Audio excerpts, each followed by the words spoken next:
Hello good morning friends. Ram अवतार academy में आपका स्वागत है।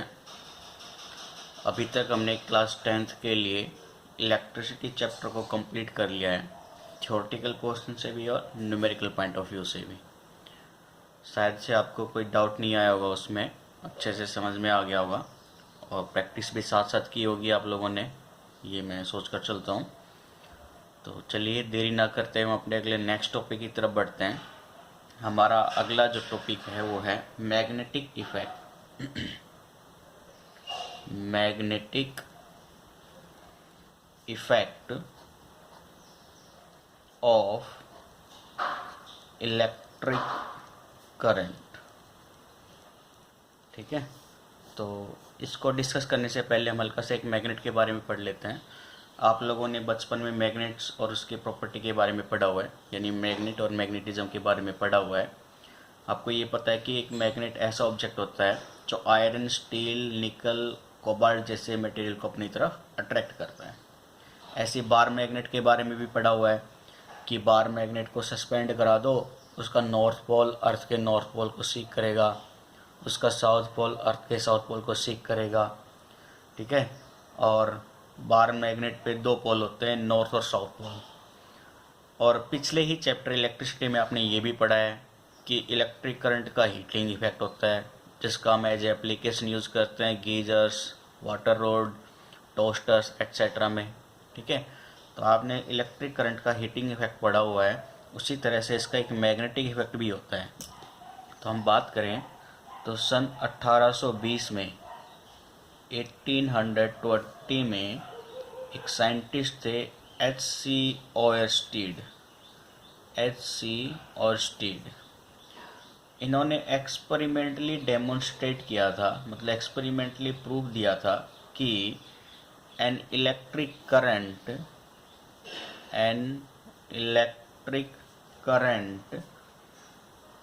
Carrying CARRYING an electric current carrying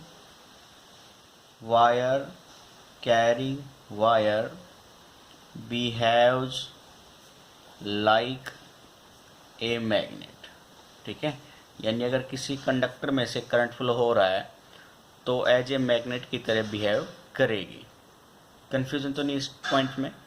हम इसका जस्ट एक एग्जांपल ले लेते हैं कि जैसे आपकी रोटेटिंग मोटर होती है, फैन होता है, उसमें आप इलेक्ट्रिक सप्लाई ऑन करते हैं तो वहाँ पे एक मैग्नेट बनता है कोयल के अंदर, और वो नॉर्थ साउथ कंटिन्यूसली चेंज होते रहते हैं, जिसकी वजह से जो आपकी रोटर है, ठीक है, जो कास्ट आयरन की या स्टील की बनी हुई होती है, वो भी आपकी उस मैग्नेटिज्म फील्ड की वजह से रोटेट करना शुरू कर देती है।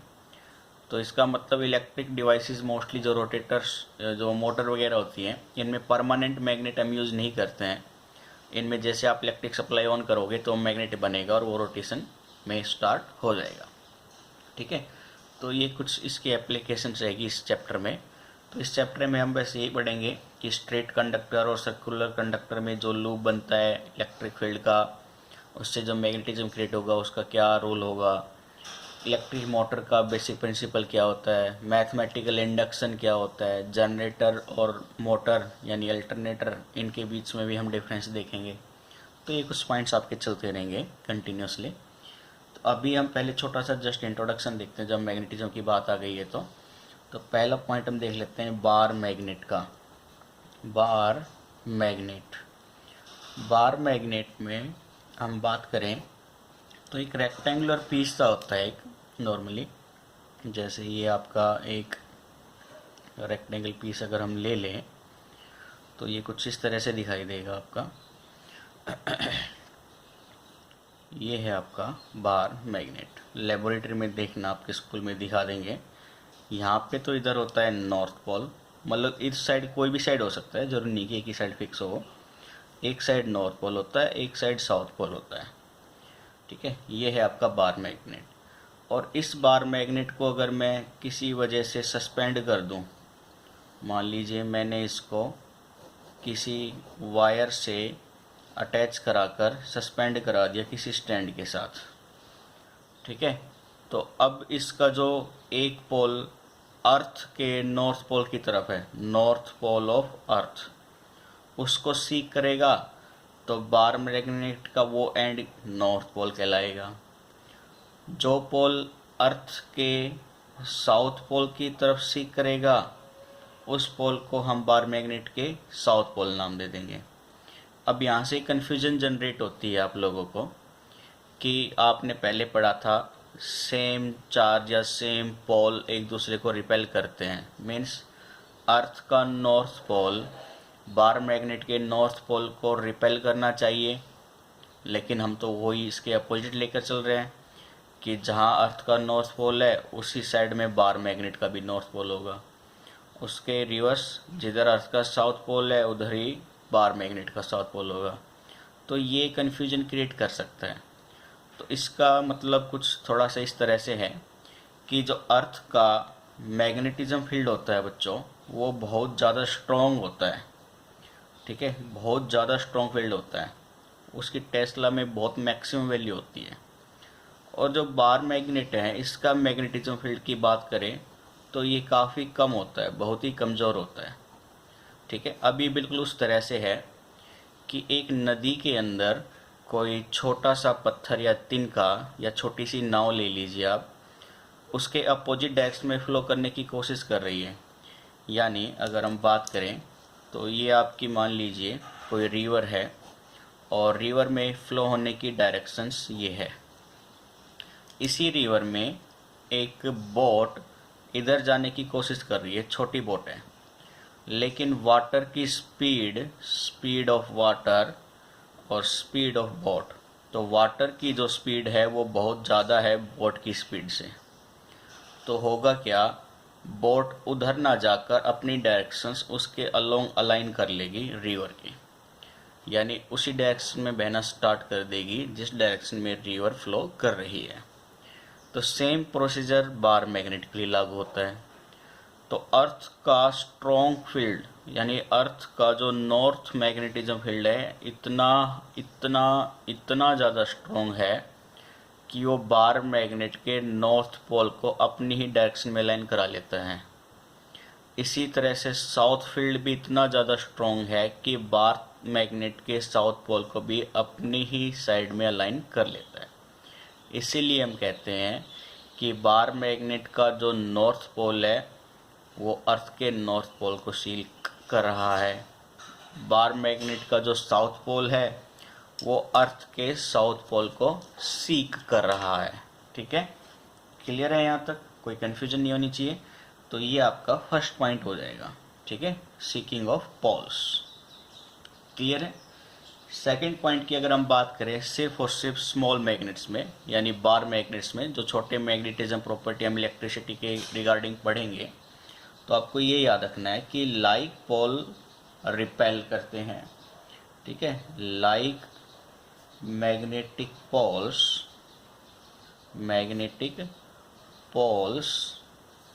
लाइक नॉर्थ एंड नॉर्थ, ऐसे ही south and south repel each other, repel each other, एक दूसरे को रिपेल करते हैं, यानी एक दूसरे की साइड में नहीं जाएंगे, दूर भागेंगे, ठीक है। Whereas unlike poles as north and south और साउथ एंड नॉर्थ, ठीक है, अट्रैक्ट ईच अदर, वो एक दूसरे को अट्रैक्ट करेंगे। ये आपकी सेकंड प्रॉपर्टी हो जाएगी। थर्ड प्रॉपर्टी में अगर हम देखें तो हम बार मैग्नेट के बारे में ये कह सकते हैं कि पोल्स कभी सेपरेट नहीं किए जा सकते। Means the two poles of a magnet cannot be separated by any means। किसी भी तरह से आप एक बार मैग्नेट के पोल को अलग नहीं कर सकते। मतलब मैं ऐसे कह रहा हूँ कि अगर आपके पास एक कोई बार मैग्नेट है नॉर्थ साउथ पोल है इस पर, और आप इसको बीच में से कहीं क्रैक कर कर अलग करना चाहें, दो टुकड़े बनाना चाहें, तो फिर से इसके जो दो टुकड़े बनेंगे उनका भी अपना खुद का पोल्स क्रिएट हो जाएगा। फिर से आप इसकी सेपरेशन करते हैं तो फिर से आपके मैग्नेट जो बनेंगे उनका भी अपना अपना नॉर्थ साउथ पोल होगा। ठीक है, नॉर्थ साउथ पोल अलग से क्रिएट हो जाएंगे। तो आप बार मैग्नेट को तोड़ने से ये नहीं कह सकते कि नॉर्थ और साउथ पोल को मैं अलग कर सकता हूँ। तो कितने भी टुकड़े करने पर नॉर्थ साउथ पोल हमेशा लाइन करेंगे बार मैग्नेट्स में। क्लियर है यहाँ तक? चलिए, ये था बार मैग्नेट के लिए कुछ छोटी मोटी स्टडी। अब बार मैग्नेट का हम प्रैक्टिकल यूज़ कहाँ करते हैं, वो होता है आपका कंपास के अंदर। तो मैग्नेटिक कंपास,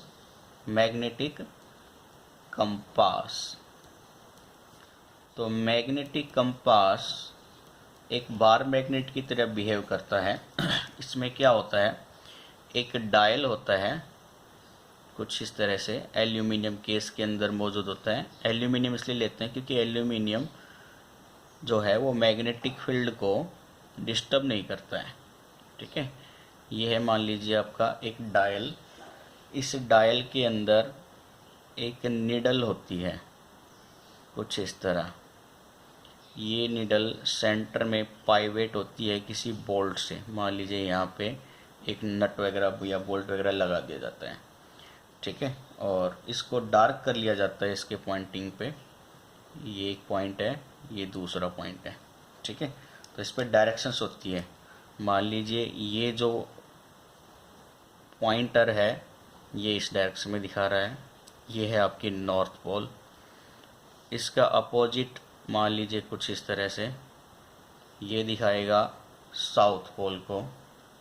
ठीक है, इसी तरह से ईस्ट और वेस्ट डायरेक्शंस होती है आपकी। अगर हम नॉर्मली बात करें तो वो कुछ इस तरह से हो जाएगी। क्लियर है? ये है मान लीजिए आपकी ईस्ट, ये हो जाएगी आपकी ईस्ट डायरेक्शन, और ये हो जाएगी वेस्ट डायरेक्शन। ठीक है, तो एल्यूमिनियम केस के अंदर होती है। इसके ऊपर एक ग्लास, ठीक है, ग्लास का कवर और होता है ताकि कोई एयर फ्रिक्शन से इसको इन्फ्लुएंस ना करे और हमें विजिबल भी हो नीडल की डायरेक्शन। तो ये कंपास के अंदर ये जो नीडल है बच्चों, यही बार मैग्नेट की तरह काम करती है। इस पर भी आपके नॉर्थ और साउथ पोल्स अलाइन होते हैं। तो ये जस्ट डायरेक्शन देखने के लिए मेजर किया जाता है नाविक लोगों के लिए। शायद से आपने वो मूवी देखी होगी पायरेट्स ऑफ कैरेबियन। ठीक है, उसमें आपने कंपास का बहुत बड़ा रोल देखा भी होगा। तो ये एक इंस्ट्रूमेंट होता है जो डायरेक्शंस को दिखाने के काम आता है। ठीक है, दूसरा, इस इंस्ट्रूमेंट का हम किसी भी बार मैग्नेट की मैग्नेटिक फील्ड को, ठीक है, जो मैग्नेटिक फील्ड लाइंस होती है उसको शो करने के लिए भी हम बार मैग्नेट्स का यूज़ करते हैं। दूसरा, जैसे कि अगर भाई मान के चलिए आपको किसी घर के अंदर इलेक्ट्रिक वायर फॉल्ट आ गया है और वो कंक्रीट के अंदर है वायर, तो आपको ये चेक करना है कि वहाँ पे वायर की लोकेशन क्या है। तो आप क्या करेंगे, जस्ट स्विच ऑन करेंगे और बार मैग्नेट को उसकी वाल के, दीवार के आसपास लेके जाएंगे।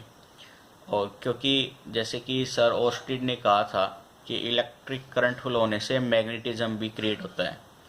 तो जैसे आप स्विच ऑन करेंगे तो इलेक्ट्रिक करंट फ्लो होगा, उसकी वजह से कोई मैग्नेटिज्म भी जनरेट होगा। मैग्नेटिक जनरेट होगा तो मैग्नेटिक कंपास की नीडल मूव करेगी। तो वो मूव करने से आप ये पता कर पाएंगे कि उस वायर की लोकेशंस कहाँ हो सकती है। ठीक है, तो ये कुछ एप्लीकेशंस हैं मैग्नेटिक कंपास के। तो चलिए अब मैग्नेटिक कंपास के बाद हम मैग्नेटिक फील्ड के बारे में देखते हैं कि मैग्नेटिक फील्ड क्या होता है और इसकी क्या क्या प्रॉपर्टीज़ होती है। ठीक है, तो हमारा नेक्स्ट टॉपिक है मैग्नेटिक फील्ड। मैग्नेटिक फील्ड, ठीक है, तो फील्ड से ही पता चल गया होगा कि कोई एक दायरा या एरिया, यानी जैसे कि हम बात करें कि भाई ये मेरे पास कोई मैग्नेट है, इस मैग्नेट की कोई रेंज भी होगी कि भाई कोई आयरन पार्टिकल ये इस रेंज के बाद ही अट्रैक्ट करेगा। जैसे मान लीजिए ये कोई आपकी रेंज है और ये मेरे पास एक आयरन पार्टिकल है, ये कोई आयरन का टुकड़ा है। जब इस मैग्नेट की रेंज से ये आयरन पार्टिकल बाहर होगा तो कोई भी फोर्स फील नहीं करेगा। इसको आप और पास लेके आओगे तो भी कोई फोर्स फील नहीं करेगा। फिर आप इसको इसके रेंज में लेके जाएंगे तो रेंज में ले जाने से इसके ऊपर फोर्स ऑफ अट्रैक्शन फील होगा, लेकिन वो वीक फोर्स होगा। ठीक है, बहुत ही कम फोर्स उसको फील होगा। लेकिन जैसे जैसे आप मैग्नेट की तरफ बढ़ते रहेंगे तो फोर्स की स्ट्रेंथ भी बढ़ती रहेगी, यानी स्ट्रॉन्ग फोर्स जनरेट होता रहेगा। और पास लेके जाएंगे तो आपको और स्ट्रॉन्ग फील होगा फोर्स। ठीक है, तो आप मैग्नेटिज्म से खेले हुए भी हैं, मैग्नेट से आपने खेला भी होगा बचपन में, तो आपने देखा होगा उसकी एक रेंज होती है, उसकी रेंज में जाने के बाद ही वो आयरन पार्टिकल्स को अट्रैक्ट करता है, उससे पहले नहीं करता। लेकिन दूसरा, जैसे ही वो उसकी रेंज में आता है तो पहले धीरे धीरे कम अट्रैक्ट करेगा, और जैसे जैसे आप उसकी ओर बढ़ते जाएंगे वो एक स्ट्रॉन्ग फोर्स से अट्रैक्ट करना स्टार्ट कर देता है। तो ये जो रेंज है, जितने रेंज में वो अपना इन्फ्लुएंस दिखा रहा है आयरन पार्टिकल को अट्रैक्ट करने का, वही क्या कहलाता है, मैग्नेटिक फील्ड। तो मैग्नेटिक फील्ड की डेफिनेशन हो जाएगी आपकी, the reason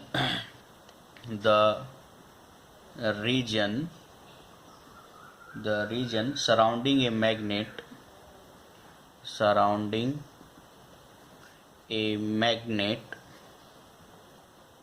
in which the force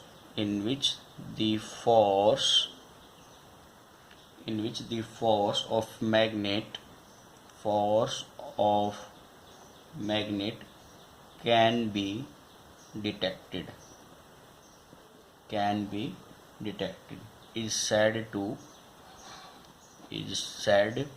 to have a magnetic field। ठीक है, उसी पर हम मैग्नेटिक फील्ड को दिखाते हैं, मीन्स बोलते हैं। क्लियर है? तो यानी आप किसी कंपास को मैग्नेट के पास लेके जाएंगे तो उसमें एक डिफ्लेक्शन दिखाई देने लगेगा। क्लियर है? और वो डिफ्लेक्शन ही बताता है कि मैग्नेटिक फील्ड की मौजूदगी है यहाँ पर। सेकंड थिंग, जो मैग्नेटिक फील्ड का सिंबल होता है, तो मीन्स मैं ये कह सकता हूँ, आप मैग्नेटिक फील्ड को हमेशा मैग्नेटिक फील्ड ना लिखकर एक सिंबल से दिखाएंगे जो कि कैपिटल बी होता है, और ये एक वेक्टर क्वांटिटी होती है।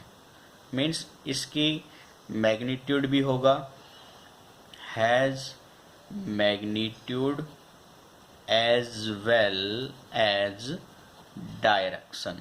ठीक है, इसका अपना खुद का मैग्नीट्यूड भी है और डायरेक्शन भी है। ठीक है, फिर बात आती है इसकी एसआई यूनिट की। एसआई यूनिट, तो इसकी एसआई यूनिट हो जाएगी बच्चों टेस्ला। तो मैग्नेटिक फील्ड की एसआई यूनिट होती है टेस्ला, और इसको हम टी से दिखाएंगे। ठीक है, और ये किसके ऑनर में रखी गई है ये यूनिट?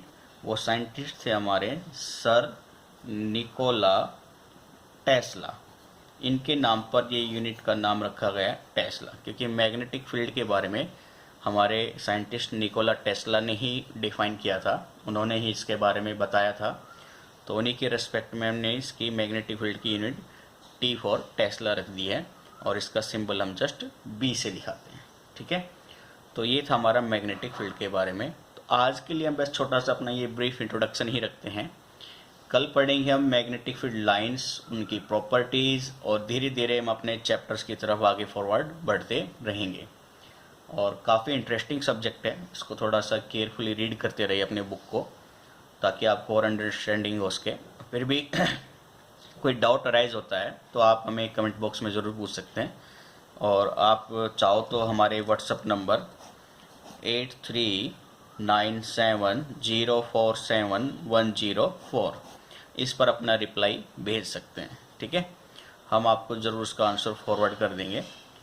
और सेकंड थिंग, जैसे आपका कोई होमवर्क वगैरह ऑनलाइन मिल रहा है और आपका होमवर्क नहीं हो रहा है, तो भी आप हमें इस नंबर पर कांटेक्ट कर सकते हैं। आपके होमवर्क्स में जो प्रॉब्लम आ रही है उसका सॉल्यूशंस, वीडियो सॉल्यूशन या पेपर सॉल्यूशन जैसा आप मांगोगे वैसा आपको प्रोवाइड करा दिया जाएगा। ठीक है, तो ये था हमारा मैग्नेटिक फील्ड और उसके कुछ प्रॉपर्टीज़ के बारे में। तो आज की वीडियो को हम इतना ही रखते हैं, और आप चैनल को ज़्यादा से ज़्यादा सब्सक्राइब कीजिए, अपने फ्रेंड्स को बताइए, वीडियो को लाइक कीजिए और शेयर कीजिए। ताकि हमारा भी मोटिवेशन बढ़ता रहे और हम अच्छी से अच्छी वीडियो बनाकर आपके पास लेकर आएँ। ठीक है, तो आज के लिए thank you. Okay, bye bye, take care.